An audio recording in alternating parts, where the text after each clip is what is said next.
Welcome to the bold analysis, ladies and gentlemen. Morara Kebasu Senior has been emerging as one of the leaders taking President Ruto head-on. And from the 6th of September, this Friday, he was supposed to do a tour of Mount Kenya on inspection of those incomplete projects. The Mount Kenya project was very crucial for this because this is one of the places where William Ruto campaigned in the run-up to last general election, and also the quite a number of projects that also Uhuru Kenyatta accomplished in that region. And so Kebasu is saying that due to security reasons, I have cancelled my Mount Kenya tour of stalled projects where money has been stolen. The tour was to start tomorrow morning. Intelligence briefs reaching me indicate serious infiltration by state operatives by persons coming as well-wishers and persons of goodwill. I will announce the next move. I think I support this. There have been an attempt to infiltrate, and I know this will not go unmarked. He will not really move unmarked. But I suggest that Morara sticks to the random itinerary where he is unpredictable. Doesn't know, while they're expecting him to be in the coast, probably he finds himself in Nyanza so that he cannot be tracked. But of course, in this country, the intelligence is everywhere. So he's been forced to pull out of that Mount Kenya to stop that Mount Kenya tour. And quite a number of us were paying attention to that. We really wanted to see how that would really play out. Now, there are some three sticky issues. There's some three sticky factors why the Mount Kenya trip was not sitting well with William Ruto's handlers, and they lost their patience with Morara. There have been rage about William Ruto's failing to address the plight of the hustler.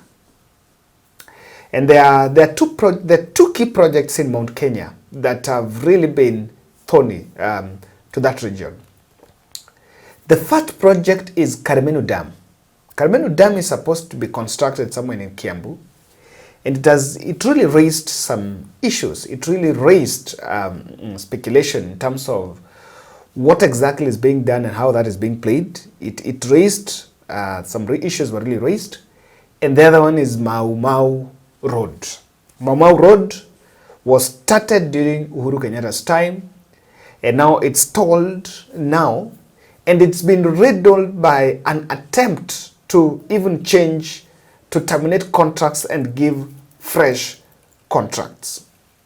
So I understand very well that the Mount Kenya project, number one, it was going to get very big media attention. It was going to be amplified by the media, looking at the coverage that Kebasu had been getting. And number two, it was also increasing the rage because William Ruto is slowly losing Mount Kenya. And this is the region he will not really want to lose. And then the other one is he was making a political entry on the scene to start campaigns. Remember, for the couple of days that Morara has been doing this inspection of these projects, he's been ghosting, really going to, not been going publicly. But on this one, it was supposed to be a caravan where they would move from one place to the other, and it was taking the shape of a campaign. Now, that was coming out from the other strategy of just moving across. And in fact, I know very well that there is a lot of issues around this, and if there is a person that has become very difficult and the intelligence are actually, or even William Ruto's handlers are in dilemma on how to handle him, is Kebasu, because you cannot take him to court. There is no clear criminal charge that he can face, because instead, if you take him to court, you will amplify. You cannot get a charge. If you say that he's shaming the president or that, you'll be amplifying the fact that government is uncomfortable by those exposing stalled projects. I've seen someone making a very outrageous statement saying that Morara has not gone to Mount Kenya because most of those projects that were started in Mount Kenya were started by former President Uhuru Kenyatta, and do not want to antagonize Uhuru Kenyatta, something I really don't buy. But he is getting traction. And let me tell you, that is what is a big headache for William Ruto and the team, the kind of traction he's getting. A moment he said he was running a fundraiser to buy a presidential sound, and within a day, he was able to consolidate, get a car, get a Prado, and put a sound in it.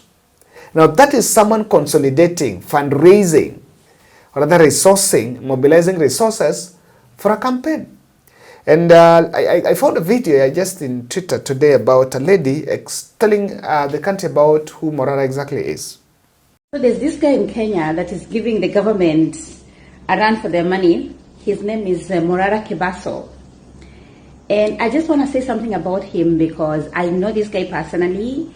We went to Kenyatta University together and we were both in student politics at some point. I don't know, I think he was running for president or something.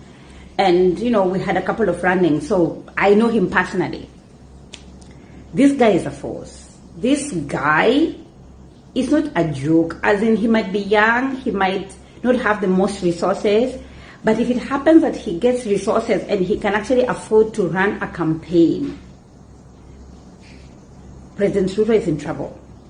I saw how this guy ran his campaign in uni. Oh my God. And the one thing about student politics, it's much harder than national politics. Do you know why? Because with student politics, you're dealing with people who are educated, people who know things, people who will ask questions. But in national politics, sometimes you're dealing with somebody who dropped out of school from at class 2. They don't even know anything. Some of them can't read and write. That's why you see most politicians who do really well, what is the name? James Orengos, Gladys Wangas, they came from student politics. Babu Owino, classic example. So Morara Kebaso is a serious guy. Like, he's a really serious guy. He's very intelligent. He's extremely eloquent, and he knows how to command people's attention. And if the government thinks it's just joking and just being funny, they will wake up to something else.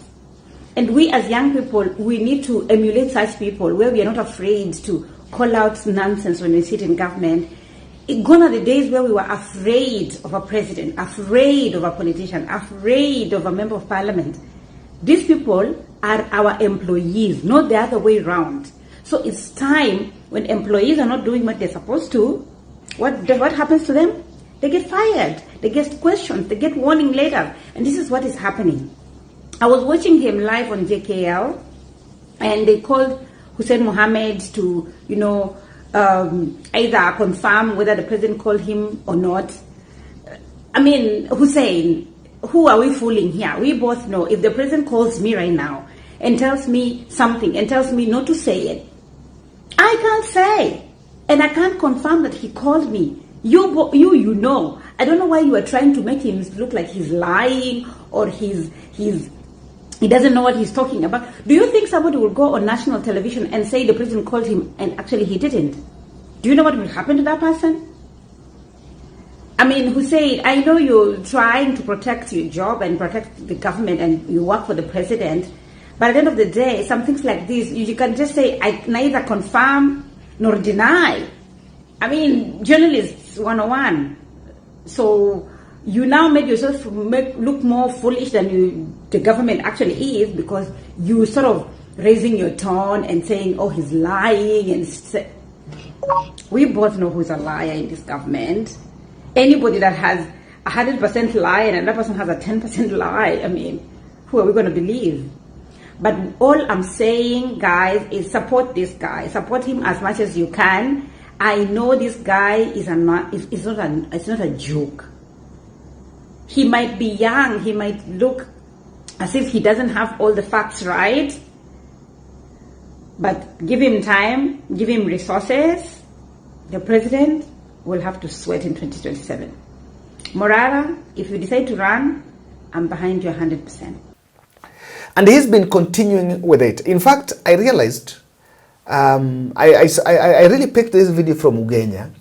I was in that place. For people who know Ugenya, This Kathieno project, there is this project that Morara is talking about. I want to say something about it because I was also there, and I'll try to explain a bit. Just watch this. Kwa intake sedimentary basin walifanya tu kidogo. Sedimentary basin ile ya maji sasa inakuja kwa irrigation. Yes.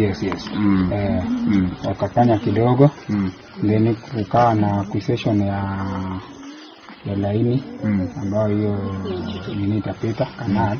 Wakakwaa that particular section. Berenya mama. Kor. Anima faina only. Intima be. Wakakwaa the place. The Anyiko Ujuanga Kathieno irrigation project. Alikuwa anafaa kufanya intake works na sedimentation basin kutoka huko kwa mto. Alafu alikuwa anafaa kujenga main canal ya 14.3 kilometers, secondary canal ya 10 kilometers, tertiary canal ya 6 kilometers, feeder canal ya 22.7 kilometers. Hizi zenye zinapita kwa mashamba. Drain canals ya 11 kilometers, alafu road crossings. Barabara za kuvuka, river crossings ya kuvuka mto, division structures na drop structures. Sio ndio ile kazi ile. So kwa hizi canals umesema zote kuanzia main mpaka feeder canal hakuna nyama. Hakuna yenye imefanya. Okay, hii main canal they have done like I can say it is like 300 to 400 meters. So kwa main canal the only thing wamefanya ni around 300 meters. Yes. Then hizi secondary canals tasha kaya feeder hizo zote hata road crossing hizo bado. It's 478 million. But kwa hii scope was work on ile ya nini community not rehabilitation of block 5. Rehabilitation of block 5 was in that also. That was a particular scope of work. Hapa kuna mashine mko mnafaa kwa hapana, walikuwa wajenge tu wajenge that store drying floor you can show the store and the drying floor, but your drying floor si ndogo. Drying floor ni ndogo, but now that was the scope of the work. But that drying floor kwa kuserve villages, sini villages kama now 19 villages or how many? 6 villages. Villages ni mingi. Okay, you can talk about 470. So si unaona sasa kwa hizo villages zote kwa project kubwa kama hii ya 478 billion ile brand kwa inanikalia ndogo. Ilikuwa kidogo, but now what was provided for by the consultants, that is what was done. Na hili jengo mwaka gani? Hii imejengwa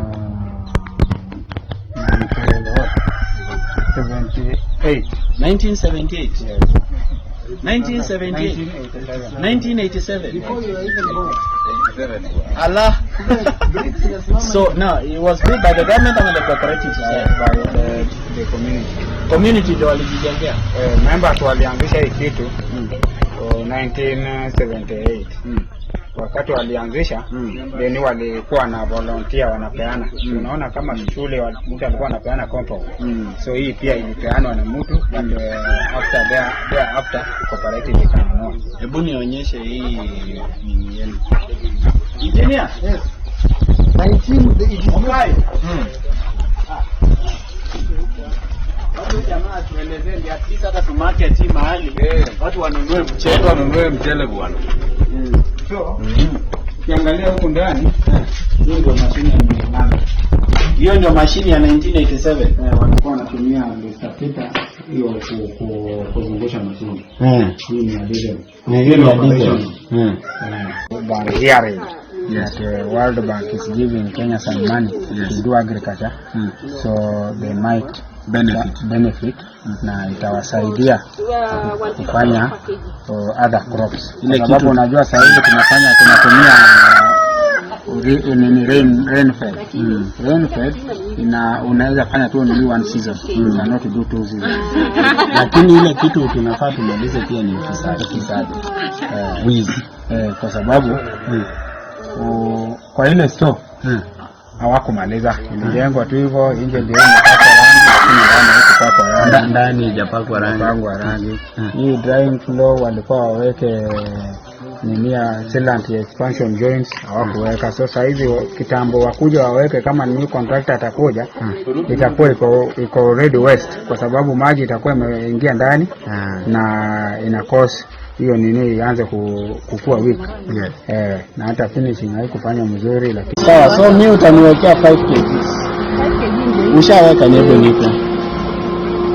Asante. Mteza ngapi? 750. Mimi kwanza ama wengine pia nawawekea. Haya. 07 24 mimi nimeshaweka. Katia agent. Withdraw? 2051 770. 204. Hii Nairobi tunapanga leo 204 actually from here to 20. Only nothing. Ni switch on bulb hapa tuseme hii sasa ni last mile connectivity. Sivyo?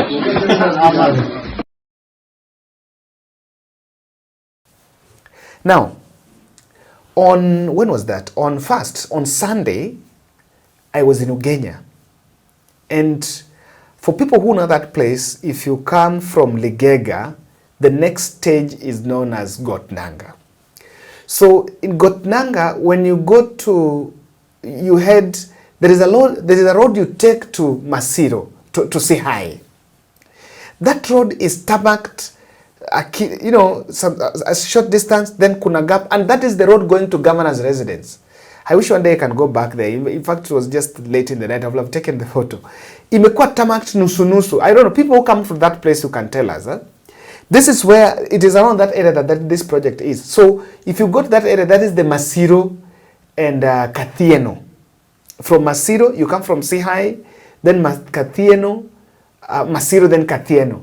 That is the road leading to the governor's residence, Orengo's residence.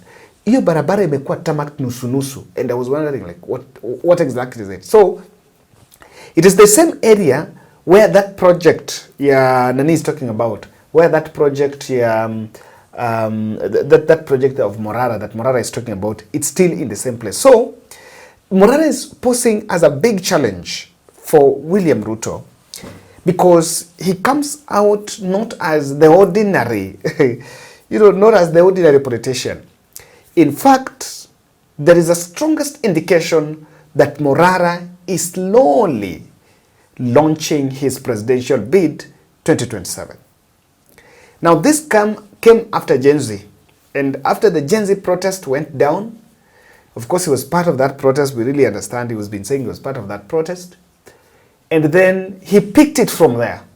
After people came off the streets and went back to their houses, he picked it from there and has been moving around, exposing stalled projects.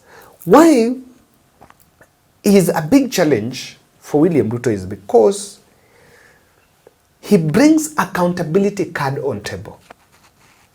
I was just having a chit chat and I was asking, when we have Morara, Kalonzo, and Ruto, what is Morara doing there? Just like in the last presidential ticket, Nani was there for the youth, although that comes about. Now, accountability here is, people will start asking, Ruto launched this, Ruto launched that, and then accountability also on Kalonzo. Then Morara appears as the person that has never been, and so it comes up as a clean state. So Kenyans will be confronted with a choice to make.